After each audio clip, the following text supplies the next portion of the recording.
Bueno, buenos días. Muy buenos días. Estamos hoy con el entrevistado. Por su seguridad y por la seguridad de la entrevista vamos a llamarlo Carlos como seudónimo. Buenos días, don Carlos. ¿Cómo está? Muy buenos días. Muchas gracias por el espacio que nos va a brindar. Ya se le explico un poquito la metodología de lo que consiste el trabajo. ¿A qué se dedica usted, don Carlos? Trabajo en oficios varios. Oficio válido, perfecto. ¿Qué edad tiene don Carlos? 53 años. 53. ¿El grado de escolaridad que es, don Carlos? El bachiller. Soy bachiller. Exacto. ¿De dónde salió el bachiller? Del colegio parroquial De aquí, de del San José, municipio de San José de Fragua. del Caquetá, muy bien. Estado civil de don Carlos Casado. Casado. Estrato socioeconómico. ¿Qué estrato Uno. tiene? ¿Uno? Bueno, estrato 1. ¿Con quién vive don Carlos? En este momento vivo solo porque soy separado con mi esposo. Ah, listo.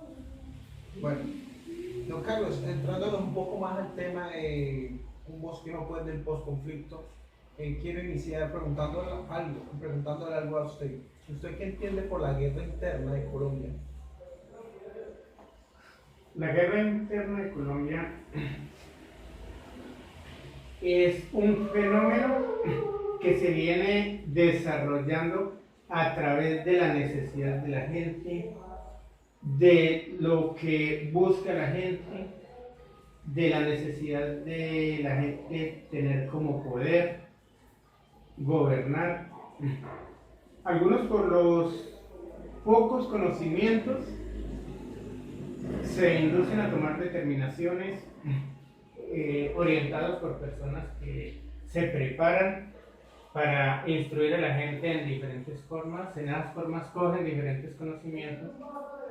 El país se beneficia con algunos conocimientos que verdaderamente son positivos, se perjudica con algunos conocimientos que se instruyen en una forma negativa. ¿Cuáles, don Carlos, de pronto? Como cuando los niños están creciendo, entonces se les da unas ideas y a través de esas ideas se les da como esa psicología, entonces sobre esos valores ellos se van formando y van creciendo y consideran de que es lo mejor, de que es lo que más conviene. Así en la forma, como es en una forma negativa, entonces se nos va fomentando la delincuencia creyendo que es el mejor objetivo, donde nosotros las personas trabajadoras tenemos que pagar todo lo que otras personas hacen donde no se produce en Colombia, que es tan indispensable la producción, tanto como el orientar bien a los niños, como el alimento, como la educación. Y respecto, digamos, a la guerra, de pronto, ¿qué concepción usted tiene ahorita de la guerra? Duro, difícil. ¿Por qué? Difícil porque en Colombia la guerra nos ha traído muchas consecuencias.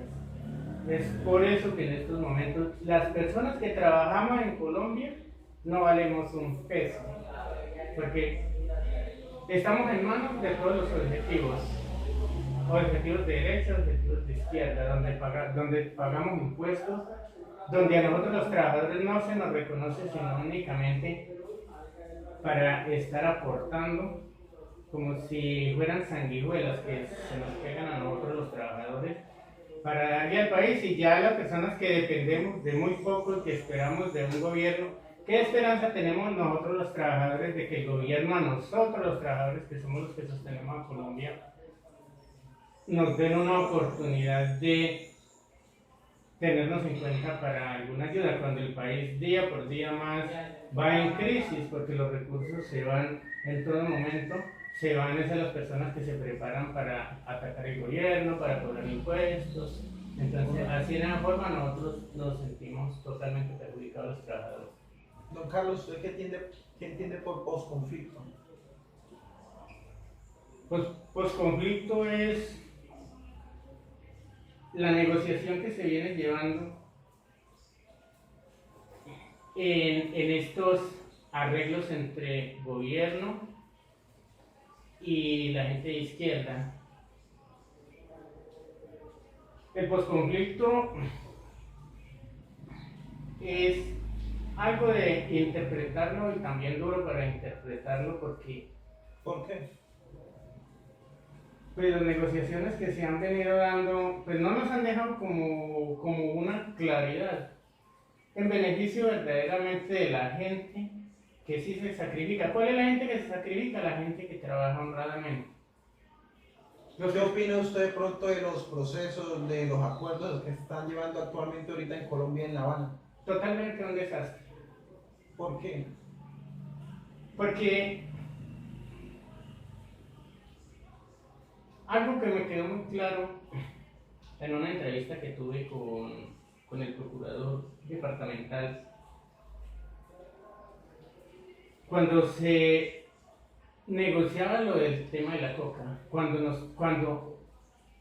erradicaban, yo nunca he tenido cultivos, pero sí he vivido sobre todo ese tejemaneje. Correcto, estamos en una población que ha sido vulnerable a todo esto por los conflictos. En un país y como también en otros países.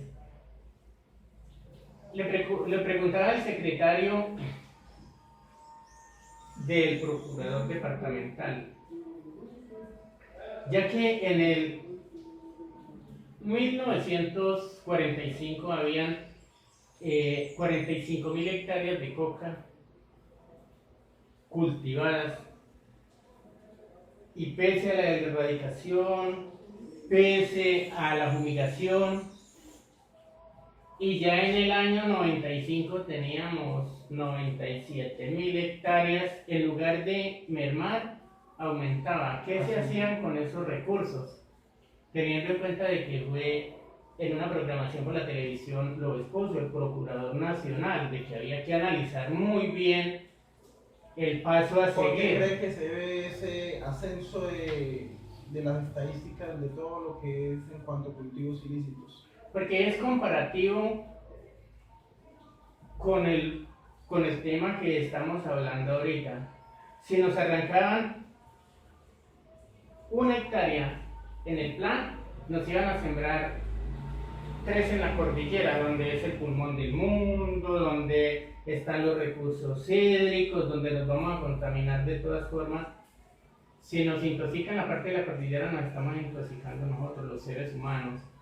Entonces, fue por eso que se llegó al tema, para que la coca que fuera arrancada en el plano fuera sembrada en la cordillera donde está la vida de la gente. Todo lo que me puede estar En la época, nombrando exacto, es comparativo como en la época de Pablo Escobar Gaviria.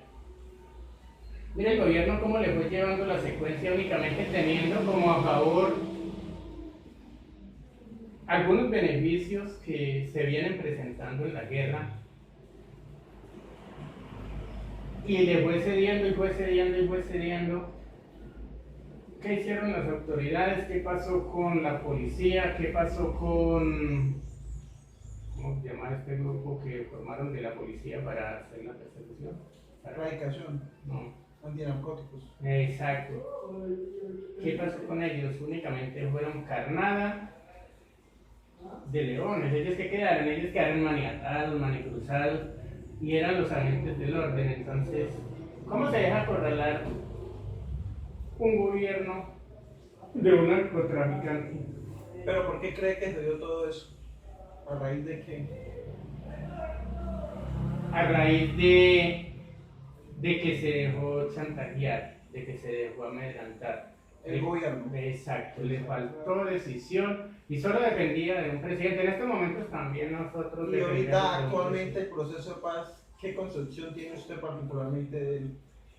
Este proceso de paz no lleva a nada bueno, porque si las personas que se ganan un sueldo con el sudor de la frente, luchando para sacar adelante a Colombia, van a quedar por debajo de las personas que están únicamente desangrando Colombia, y eso sería muy desmoralizador para la gente que trabaja en este país. ¿En qué manos quedaríamos? ¿Quiénes nos garantizarían a nosotros mejores calidades de vida, mejor manejo de los recursos? Duro, porque ese sería un golpe a la ética. totalmente, y al reconocimiento de derechos. Si nos violan a nosotros los trabajadores los derechos y únicamente nos centramos a reconocer los derechos de la delincuencia, quedaríamos nosotros totalmente desprotegidos. Don Carlos, ¿usted conoce todos los temas que tiene ahorita todo el proceso de paz? Algunos. ¿Cómo se ha enterado de ellos?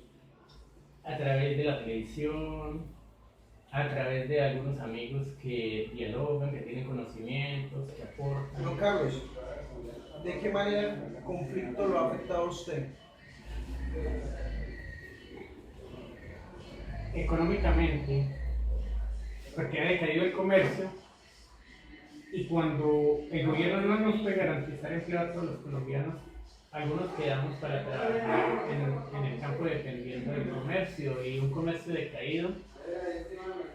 Aquí en Colombia estamos afectados porque los recursos no llegan a la gente más necesitada, a la gente de extracto 1, a la gente que tiene mentalidad de trabajo para fortalecer el país, y también en eso me afecta La economía. la economía. Colombia necesita la paz por medio de diálogo, ¿cierto? Sobre todo, Colombia necesita la paz por medio de la educación, porque son los niños los que deben de recibir una mejor educación, donde lleguen los psicólogos a toda escuela, donde lleguen empleados que sean preparados para enseñarle a los hijos con una psicología verdadera, una psicología construida en familia para el bien, y que no sea la posibilidad a que alguien lo engañe, que un niño de 9, 12 años que tiene todas las capacidades de aprendizaje, ya sea con la psicología de formarse con todos los beneficios de derechos, y que aprendan a conocer esos derechos para que no sean engañados. Don Carlos, ¿ha notado víctimas afectadas psicológicamente en el ámbito de sus relaciones sociales? Totalmente. ¿Como cuáles, por ejemplo? Como todas las personas que son víctimas del maltrato económico. Porque la verdad es que en Colombia, en estos momentos, las personas trabajadoras, especialmente los del extracto 1, recibimos totalmente maltrato del gobierno, porque en ningún momento nos están apoyando. Los alimentos han decaído totalmente. No hay fuentes de trabajo, no hay ayudas por parte de las administraciones gubernamentales. Este año totalmente... ¿Por qué cree que se da eso? Porque los recursos se concentran en los temas de conflicto. En el conflicto. Si usted hubiera sido víctima del secuestro o algún familiar suyo prestando servicio, hubiera sido masacrado por la FARC, ¿apoyaría el proceso de paz? No, porque la paz no se construye únicamente con el diálogo. Es que la guerra es un negocio. Siempre se ha mirado así. Siempre las Fuerzas Armadas, los que se preparan para hacer la guerra, lo hacen por negocio. Hay que tener en cuenta cuando alguien pasa una petición para que le den un trabajo como profesional, si no le dan el trabajo, agacha la cabeza. En Colombia, en el mundo, la guerra siempre la han mirado como un negocio, pero el gobierno le toca saber mover las fichas. No es metiéndole toda la importancia a la guerra y dejando a la gente que trabaja para que no haya guerra, para que no haya hambre, para que haya una mejor educación, por debajo de los que fomentan la guerra. Duro eso en Colombia.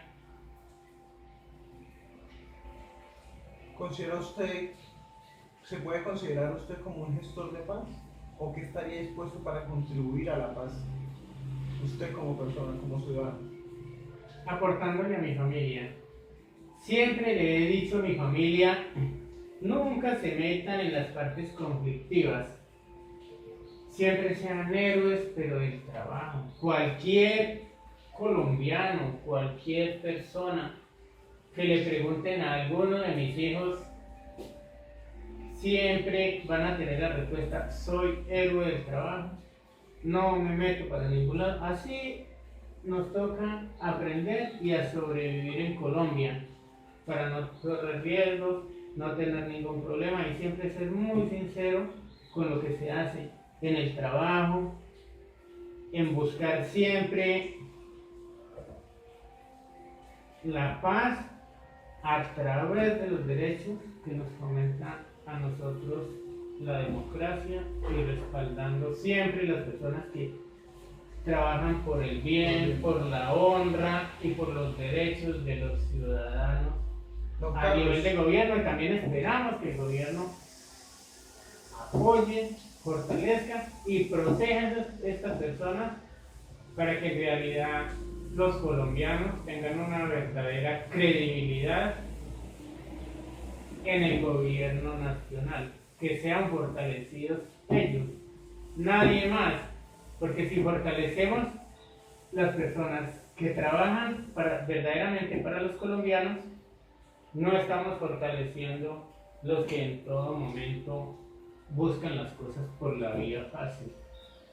don Carlos, si hoy no se firmase los acuerdos, el proceso de paz, y se incrementa el conflicto armado, ¿usted estaría dispuesto a dejar ir a sus hijos a la guerra?